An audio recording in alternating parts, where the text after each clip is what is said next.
Bonjour et bienvenue. Dans ce screencast, je vais vous montrer les outils mis à votre disposition pour effectuer des opérations d'e-collecte de dons pour vos blogs personnels.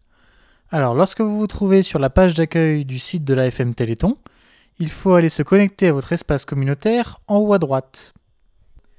Une fois que vous êtes arrivé sur votre menu personnel de l'espace communautaire, allez sélectionner l'onglet Ma Collecte. Une fois cet onglet sélectionné, vous arrivez sur une page où il y a une mise en avant des derniers outils d'e-collecte pour les campagnes Téléthon. Alors, ces temps-ci, il y a la campagne Téléthon 2011 avec les dernières bannières animées. Il y a aussi les logos AFM Téléthon. Il y a des bannières animées pour les dons au Téléthon. Et il y a aussi des bannières animées pour le recrutement de bénévoles. Remontons un peu et allons à l'onglet Les outils. Une fois arrivé sur cette page, descendez un peu plus bas et vous voyez qu'il y a deux menus déroulants vous permettant de choisir tout d'abord le type d'outil collecte que vous voulez, puis la taille en pixels de cet outil. Descendez encore un peu plus bas et choisissez l'outil que vous voudrez prendre. Il ne vous reste plus qu'à récupérer le code HTML ou à télécharger l'outil et à l'intégrer sur votre site, votre blog, votre newsletter ou votre email promotionnel.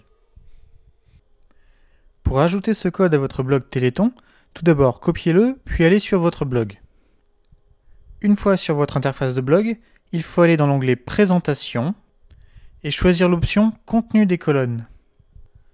Une fois dans l'option du contenu des colonnes, descendez tout en bas de la page au niveau de Ajouter un élément personnalisé et cliquez sur Ajouter le code HTML JavaScript. Vous allez voir apparaître cette boîte dans laquelle il faudra coller le code que vous venez de copier et il faudra donner un nom à votre élément. Maintenant que le nom est donné, vous pouvez choisir ou non d'afficher ce nom sur votre page de blog et vous pouvez choisir de centrer l'élément ou non. Ensuite, enregistrer. Une fois enregistré, descendez en milieu de page dans les listes des éléments et choisissez d'ajouter à la colonne de gauche ou à la colonne de droite votre outil d'e-collecte. N'oubliez pas de mettre à jour les informations pour que ceci soit pris en compte. Une fois les informations mises à jour, vous verrez apparaître le nom de votre outil d'e-collecte dans la liste de la colonne que vous avez choisie et celle-ci apparaîtra sur votre blog. Si vous prêtez attention au code utilisé pour intégrer votre outil d'e-collecte à votre site, vous verrez qu'une partie sert au tracking. Ce tracking comptabilisera chaque clic sur votre bannière, logo, affiche ou formulaire, mais aussi les montants des dons faits par les personnes qui ont utilisé l'outil. Vous aurez à tout moment une trace de ces montants dans l'encart Mon engagement, présent sur la droite de chaque page de votre interface d'espace communautaire.